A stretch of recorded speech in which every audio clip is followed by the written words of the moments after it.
Oh, yeah, he's back. Time for more of the Rod Pedersen Show. All right, we're back in. Of course, I'm not Rod Pedersen. I'm Clark Monroe. Producer Clark. Again, we're just getting back into the swing of things. I haven't been on camera on this show in a while, but that's not important. We're having some fun today, and it's legitimately flown by, so I don't want to waste any more time. We got to get to this guy. Mike Wilner is joining us now. Obviously, the Deep Left Field podcast. So many great episodes coming out lately, Mike. Well done on those. I don't want to bury the lead with you here, so let's just start with what the news from the last couple of days here. Anthony Santander to the Blue Jays. Finally, it feels like, holy cow, finally, something going right. I said it in my notes here, a collective sigh of relief that has caused windstorms across most of Canada, Mike. Does it feel that way to you, getting Anthony Santander lined up? I don't know if Anthony Santander is the cause of the polar vortex that's out here anyway. I think -10 here in Toronto. It's quite uncomfortable, but you guys know all about that. But it is a welcome relief. I mean, this is legitimately the first major offensive add to the Toronto Blue Jays in 4 years since they brought in George Springer, Marcus Semien before the 2021 season. So this is something that the Blue Jays have desperately needed for a couple of years now. One could think since they traded Teoscar Hernandez, but that's a whole other story. And it puts a positive light on them after the debacle of the weekend with throwing out a whole big whack of money in their futile chase for Roki Sasaki. So Anthony Santander is good to have. He will help. He is not enough.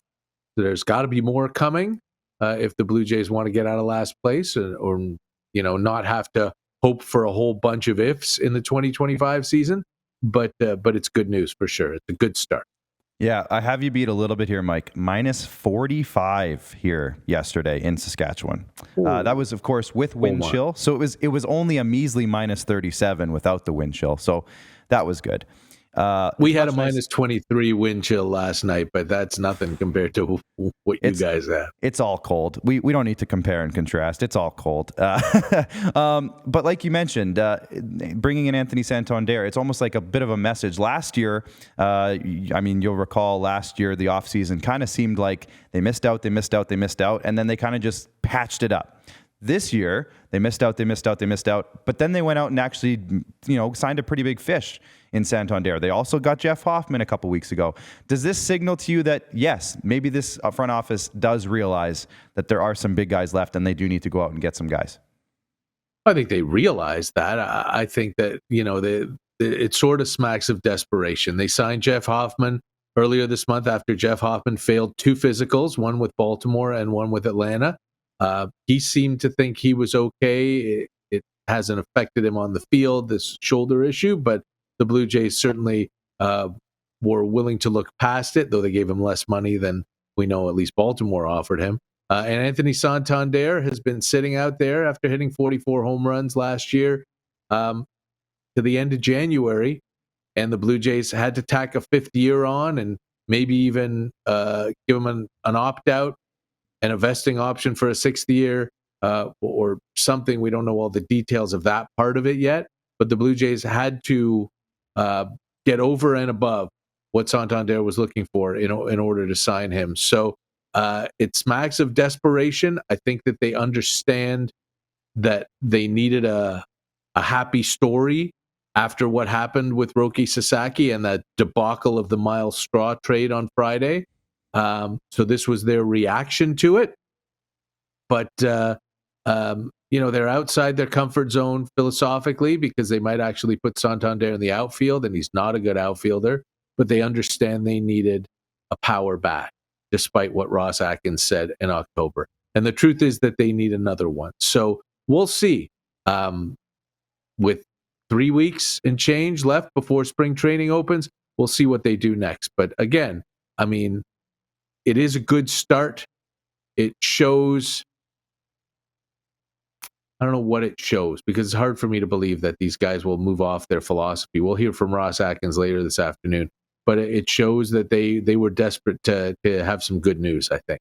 Well, and like you said, Mike, they can go out and show interest in every single free agent, but unless they can actually sign on the dotted line, it doesn't really matter how much interest they're showing in these guys. They have to actually be able to convince these guys to come. And I think, as you mentioned, a big bat was obviously top of the priority list in terms of offseason stuff. They got at least one, hopefully maybe one or two more. We'll see how that all plays out. But the other big need, and potentially possibly a larger need, was their bullpen. You mentioned Jeff Hoffman coming in. They went out and brought back Yimi Garcia. Eric Swanson is going to be in a better headspace coming into this year. You might actually see a more complete Eric Swanson. Chad Green is going to be having a healthy offseason. Is this bullpen something that you can look at and say, all right, this is markedly better, or is it still kind of just the remnants of last year with a couple guys mixed in? What are your thoughts on the bullpen right now? Oh, no, it's markedly better.